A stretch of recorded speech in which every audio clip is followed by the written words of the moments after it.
ഒരു ചൂടുള്ള വാർത്ത. കഴിഞ്ഞ ഒരു 4 ദിവസം മുമ്പേ ഒരു മുസ്ലിം പെൺപിള്ളേനെ 2 കൊച്ചിന്റെ തള്ളേനെ കൊണ്ട് ഒരു മുസ്ലിം ലോഡ്ജിൽ കൊണ്ടുപോയിട്ട് ആവശ്യം കഴിഞ്ഞിട്ട് കത്തി കൊണ്ട് കുത്തിക്കൊന്നു. അവളെ പ്രേമിച്ച് വശീകരിച്ച് കത്തി കൊണ്ട് കുത്തിക്കൊന്നു. കുത്തിക്കൊന്ന അത്യാവശ്യമാണ്. കുറെ കുത്തി എന്നിട്ടാ അവള് ചത്തത്.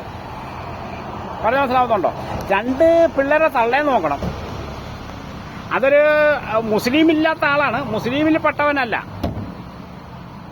അതേസമയം ആ വാർത്ത ഒരു മുസ്ലിം ആണെങ്കിൽ ഹിന്ദു പെണ്ണിനെയോ ക്രിസ്ത്യൻ പെണ്ണിനെ പ്രേമിച്ച് ഇങ്ങനെ കൊണ്ട് കൊന്നു കളഞ്ഞിട്ടുണ്ടെങ്കിൽ ലവ് ജിഹാദ്. ഇതിപ്പോ ഏത് ജിഹാദ് എന്ന് വിളിക്കണം? മുറിക്കാത്ത ജിഹാദ് എന്നാ വിളിക്കണ്ടേ?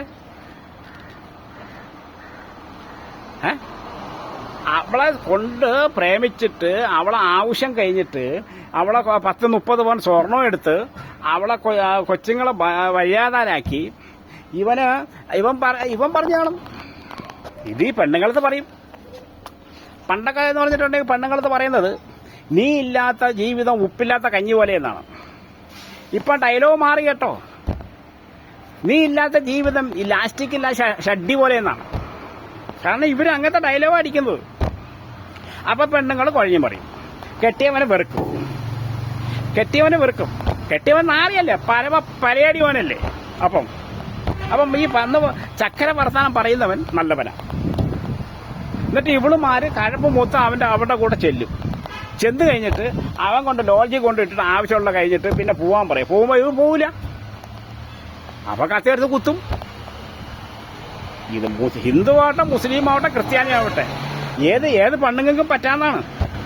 ഇപ്പം ഇത് മുസ്ലിം ഹിന്ദു ആയതുകൊണ്ടാണ് ഈ മീഡിയക്കാരും ഈ മറ്റേ ജന ടിവിക്കാരും ഈ പെണ്ണുങ്ങളൊന്നും പൊങ്ങാത്തത്. കാരണം ജിഹാദ് എന്ന് പറയാൻ ഒക്കില്ലല്ലോ. ഇതിപ്പം മുറിക്കാത്ത ജിഹാദ്. ഇതിപ്പം മുറിക്കാത്ത ജിഹാദ് എന്നേ വിളിക്കാവുള്ളൂ. പറഞ്ഞ മനസ്സിലാവുന്നുണ്ടോ? ഇപ്പൊ ജാൽസ്പിരിറ്റാണ്. ഇപ്പൊ എന്തോരം പൊന്നാനി പോയിട്ട് മുറിച്ച് പറക്കിയിട്ട് വന്നിട്ട് പിന്നെ അസ്സലാമു അലൈക്കും വാലിക്കും അസ്സലാം ഇത് പഠിച്ചു കഴിഞ്ഞാൽ തീർന്നു. ഈ ചെറുതോണിലൊക്കെ പോയി നോക്കിയേ. ഹിന്ദുക്കള് മതം മാറിയിട്ട് എന്തോരം പെണ്ണുങ്ങളെ പഴപ്പിച്ചിരിക്കുന്നു. 2-3 മക്കളെ കൊടുത്തിട്ട് വിറ്റുപോയിട്ടുണ്ട്. കാരണം ഒരു മുസ്ലിം ഇതിനു വേണ്ടി പറയാൻ നിന്നിട്ടില്ല. പറഞ്ഞ മനസ്സിലാവുന്നുണ്ടോ? ഞാൻ പറയുന്നത് നിങ്ങൾ ശ്രദ്ധിക്കുക. അതാണ് ഇന്നത്തെ കാലം. ഇന്ന് പൊന്നാനിയിൽ എന്ന് പറഞ്ഞിട്ടുണ്ടെങ്കിൽ പുതിയ നിയമം വെച്ചിട്ടുണ്ടെന്നേ. ഏതെങ്കിലും മഹല്ല സർട്ടിഫിക്കറ്റ്, ഉസ്താദിന്റെ എഴുത്ത് ഇതെല്ലാം ഉണ്ടെങ്കിലേ ഇപ്പൊ മുറിക്കുള്ളൂ, അല്ലെ മുറിക്കൂല. പറഞ്ഞ മനസ്സിലാവുന്നുണ്ടോ? എന്തോരാം ഹിന്ദുക്കള് മുസ്ലിമായിട്ട് എത്രയോ പെണ്ണുങ്ങളെ പഴപ്പിച്ച് വിട്ടു പോയിരിക്കുമെന്നറിയോ? ഞങ്ങളാരും കംപ്ലൈന്റ് പറഞ്ഞിട്ടില്ല. പേരെന്താ? മുസ്ലിം നിർബന്ധിച്ചിട്ട് മുറിച്ച് പറക്കി പെണ്ണുങ്ങളെ കെട്ടിയ ഞങ്ങൾക്ക് തന്നെ തയ്യുന്നില്ല. പെണ്ണുങ്ങള് 4-5 കെട്ടാൻ ഞങ്ങൾക്ക്. പറഞ്ഞ മനസ്സിലാവുന്നുണ്ടോ? അപ്പൊ നിങ്ങളെ പിന്നെ ഈ മറ്റവനെ എന്താ വിളിക്കേണ്ടത്? മുറിക്കാത്ത ജിഹാദ് എന്നാ വിളിക്കേണ്ടേ?